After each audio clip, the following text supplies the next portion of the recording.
तो कहानी की शुरुआत में हम रिया नाम की एक लड़की को देख पाते हैं जो कि एक बूढ़े आदमी का खून पी रही होती है।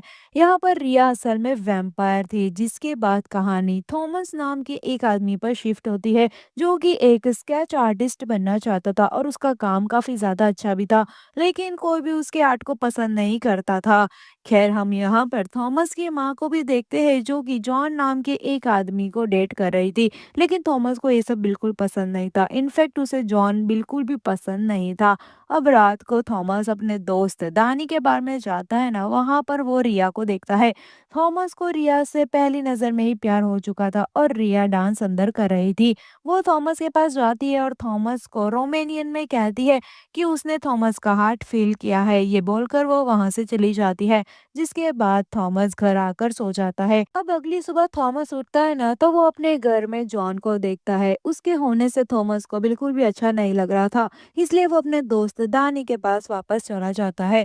अब थॉमस यहाँ पर दानी से रिया के बारे में पूछने लगता है। तब उसका दोस्त उसे बताता है कि रिया के पास ना तो मोबाइल है और ना ही कोई सोशल मीडिया अकाउंट है, तो तुम सीधा सीधा उसे भूल जाओ। अब इसके बाद थॉमस अपने घर जाता है, जहाँ पर उसकी माँ उसे बताती है कि जॉन थॉमस से डिनर के वक्त कुछ बात करना चाहता है। अब खाना खाते समय जॉन थॉमस को बताता है कि अब से थॉमस यहाँ पर घर पे नहीं बल्कि घर से दूर एक अपार्टमेंट में रहेगा। अब थॉमस ये सुनकर काफी ज्यादा गुस्सा हो गया था, लेकिन वो कर भी कह सकता था। इसलिए अब अगली सुबह जॉन थॉमस को शहर के एक अपार्टमेंट में लेकर जाता है और साथ ही कुछ पैसे भी दे देता है।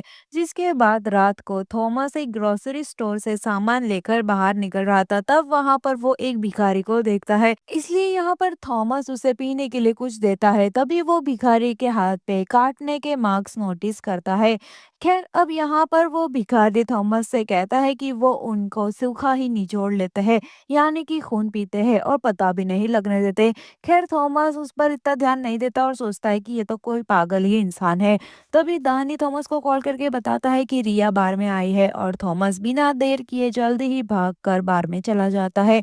वहां पर थॉमस रिया को देखता है तो उसे पता चलता है कि उसके साथ तो कोई और लड़का वहां पर मौजूद था। यहाँ पर थॉमस को काफी ज्यादा बिटरेड फील होता है, जिसके बाद वो अपने अपार्टमेंट में चला जाता है। जैसे ही थॉमस घर के अंदर जाने वाला था ना, तभी रिया वहां पर आती है। इसलिए थॉमस उसे घर के अंदर इनवाइट करता है और जैसे ही दोनों घर के अंदर जाते हैं ना, तो लाइट अचानक से बंद हो जाती है। इसलिए थॉमस लाइट ऑन करने के लिए जाता है। वो वापस आता है तो देखता है कि रिया तो सो चुकी थी, इसलिए वो भी जाकर बाजू में सो जाता है। अब आधी रात को जब थॉमस देखता है उठकर, तो रिया थॉमस के हाथ में से खून पी रही थी। ये देखकर थॉमस बहुत ही ज्यादा डर जाता है और बाथरूम में जाकर छुप जाता है। अब रिया बाहर से बताती है कि उसके काटने के निशान जल्दी ही ठीक हो जाएंगे, और होता भी कुछ ऐसा है। अब रिया अपना नंबर देने के लिए पूछती है ना, तो थॉमस मान जाता है, जिसके बाद रिया वहां से निकल जाती है। और उसके जाने के बाद थॉमस भी बाथरूम में से बाहर आ जाता है और वो वहां पर सो जाता है। यानी कि खून देने के बाद उसे काफी ज्यादा कमजोरी फील हो रही थी।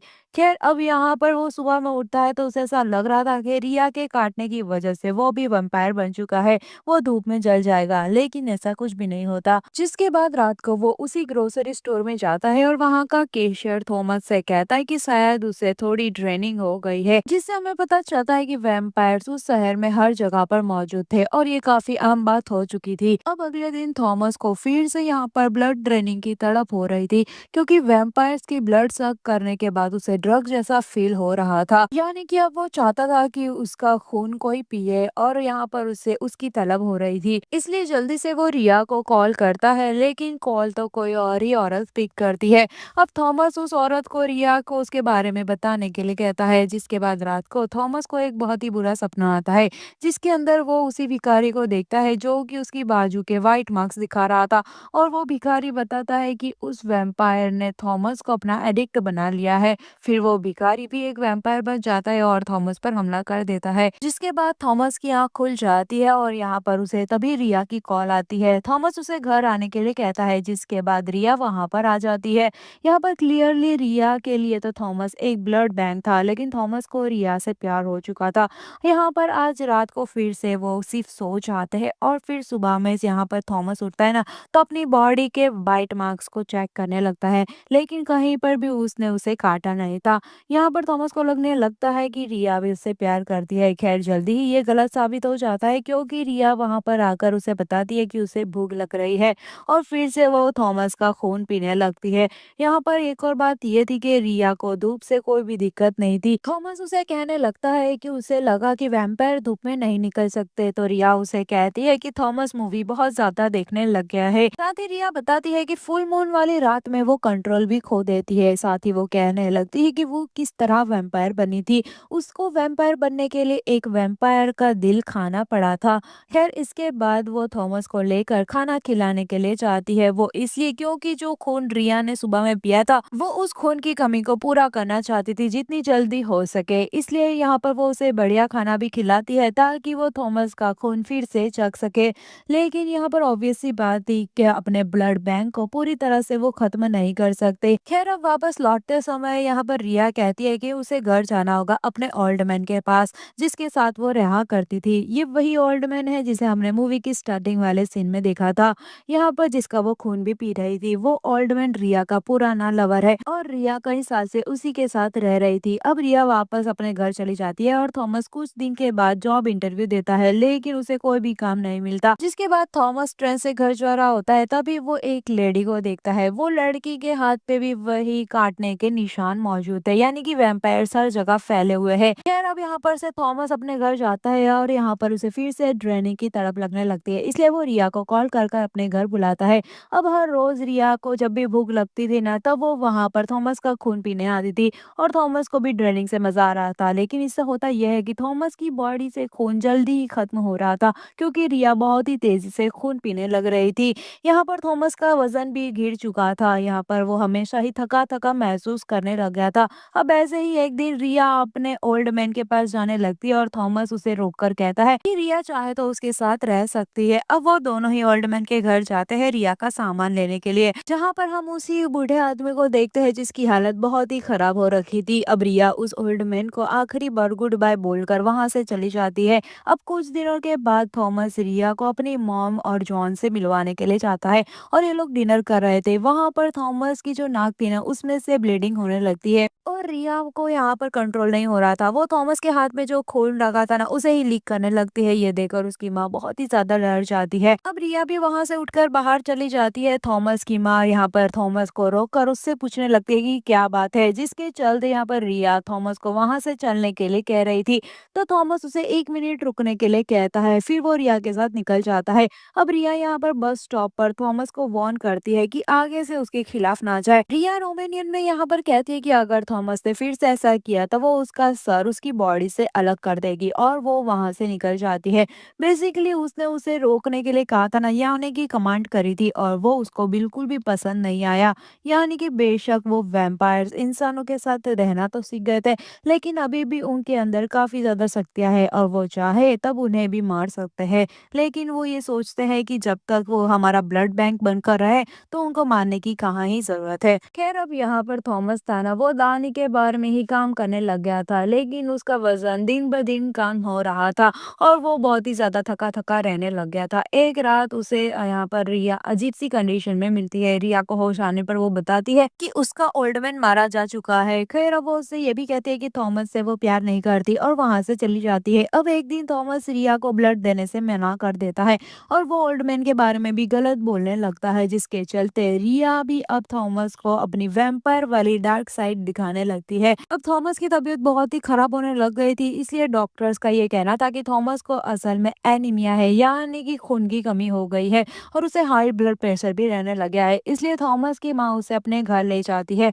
अब फुल मून होने में थोड़े ही दिन बचे हुए थे और रिया भी धीरे धीरे अपना कंट्रोल खोती जा रही थी। अब ऐसे ही एक दिन थॉमस यहाँ पर जॉन के ऊपर गुस्सा हो जाता है और बहुत सारी शराब पीने लगता है और ऊंची आवाज में म्यूजिक प्ले कर देता है। जिसके बाद वहां पर जॉन आता है जो कि यहाँ पर थॉमस से वाइन की बोतल मांगता है लेकिन वो उसे वाइन की बोतल नहीं देता और बदले में उसके ऊपर उल्टी भी कर देता है जिसके बाद वो बेहोश हो गया था। अब अगली सुबह जॉन भी वहां से चला जाता है और कहता है कि जब तक थॉमस ठीक नहीं होगा ना वो तब तक थॉमस के ही अपार्टमेंट में चला जाएगा। जिसके बाद जॉन वहां पर चला जाता है।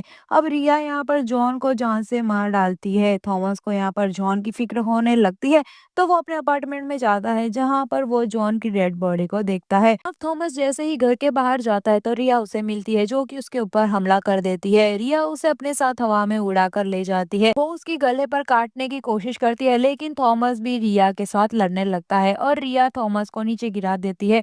अब थॉमस जल्दी से अपने घर वापस आ जाता है और वो अपनी माँ को बताता है कि रिया तो असल में एक वैम्पायर है, वो कोई नॉर्मल लड़की नहीं है। लेकिन उसकी माँ उसकी बातों पर भरोसा नहीं करती।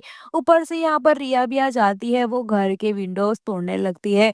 यहाँ पर थॉमस और उसकी माँ पुलिस को कॉल कर देते हैं। यहाँ पर थॉमस के दिमाग में रिया घुसकर उसे हर्ट करने की कोशिश कर रही थी। यहाँ पर रिया थॉमस की माँ को खींचकर बाहर ले जाती है और ऊपर से नीचे फेंककर मार डालती है। पुलिस वहां पर पहुंचती है तो थॉमस उन्हें वैम्पायर वाली कहानी बताता है, इसलिए पुलिस उसे मेंटल असाइलम भेज देती है। सीधी सी बात है कि उसकी बात पर कौन ही यकीन करने वाला था।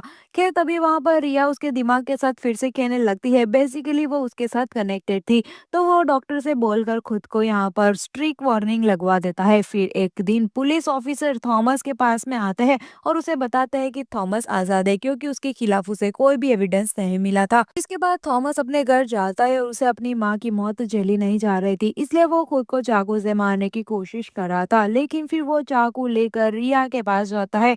वो ऑफिसर्स भी उसका पीछा कर ही रहे थे। खैर यहाँ पर थॉमस अंदर जाता है ना, तो अंदर रिया दानी का खून पी रही थी और दानी यहाँ पर बेहोश पड़ा हुआ था।